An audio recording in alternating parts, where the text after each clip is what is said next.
Shalom, kita berjumpa lagi dalam program Stikas Profita. Para saudara yang terkasih, edisi kali ini kita akan berbicara soal kitab suci sebagai salah satu dari sumber iman kita. Dan tentu saja juga dalam kesatuan dengan tradisi dan magisterium gereja. Baik, kita akan memulai dengan kitab suci. Ada seorang kawan yang mengatakan kepada saya bahwa Allah dalam kitab suci perjanjian lama itu adalah Allah yang kejam, Allah yang suka berperang, dan Allah yang menggunakan cara kekerasan.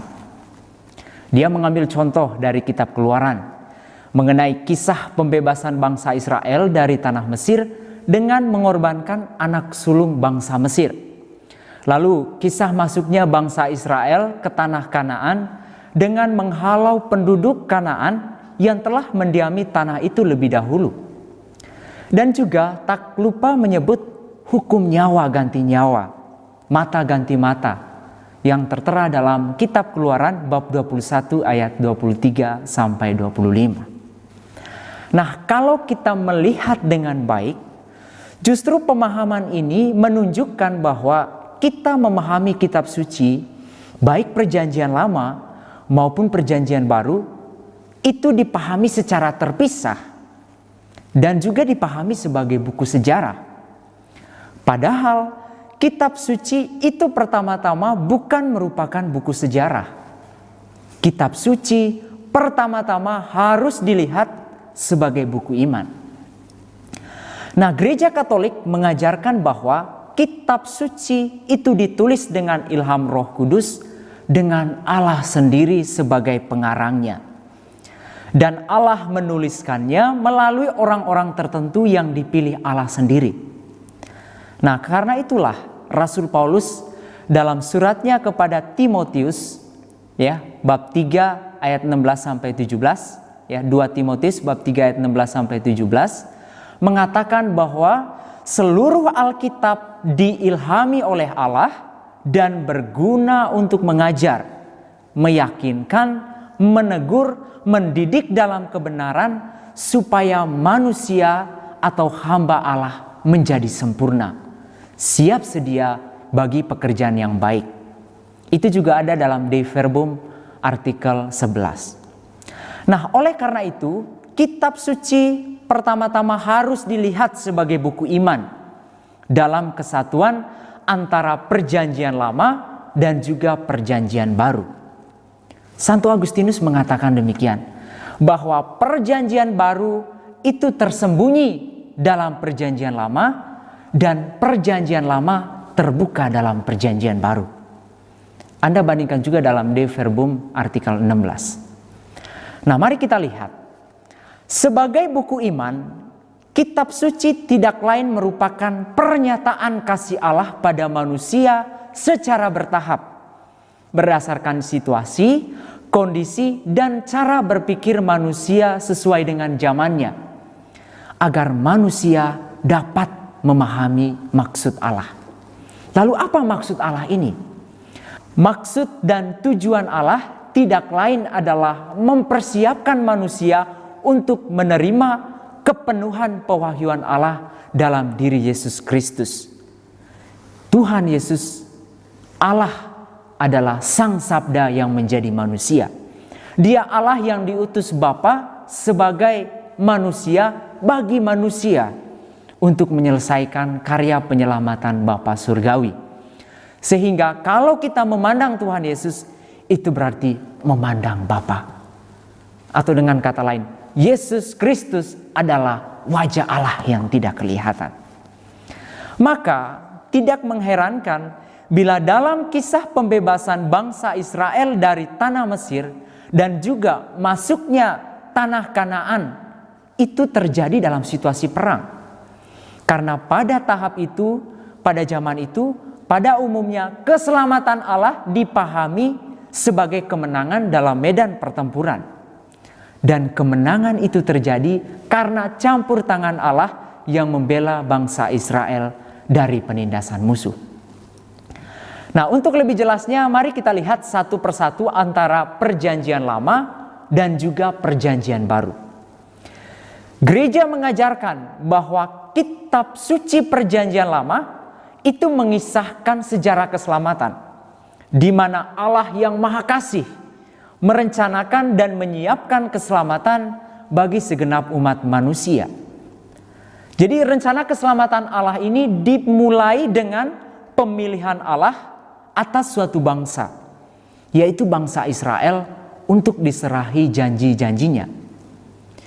Melalui perjanjiannya dengan Abraham, ya, bandingkan kitab Kejadian bab 15 ayat 18, dan dengan bangsa Israel melalui Musa, itu bandingkan Keluaran bab 24 ayat 8, Allah memperoleh suatu umat yang mengenalnya sebagai satu-satunya Allah yang benar, Allah yang hidup, Allah yang berkuasa. Jadi melalui pengenalan akan Allah inilah bangsa Israel mengalami bagaimana Allah itu bergaul dengan manusia.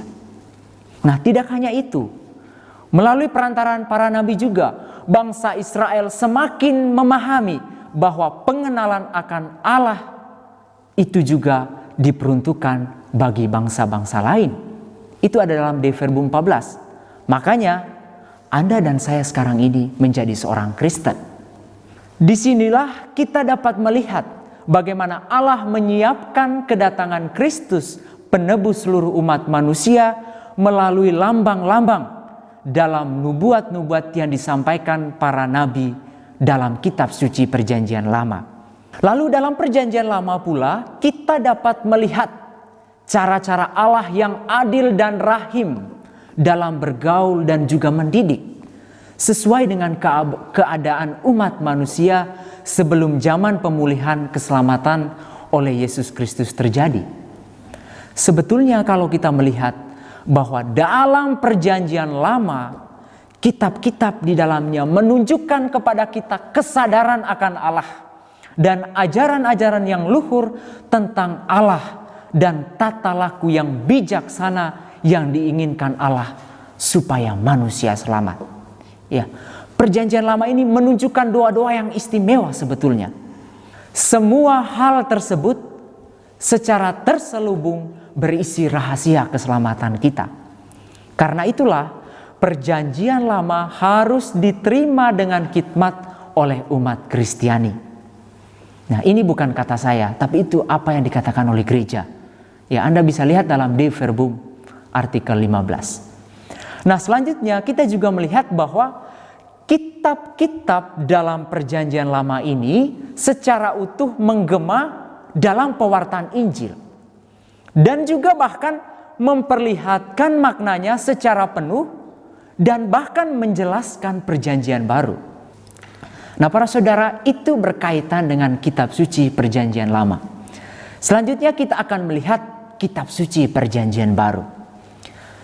Gereja mengajarkan bahwa dalam kitab suci Perjanjian Baru, sabda Allah itu menjadi istimewa dan memperlihatkan daya kekuatannya karena kesaksian akan kelahiran, akan karya, sengsara, wafat, dan kebangkitan Sang Sabda yang menjadi manusia, yaitu Tuhan Yesus Kristus.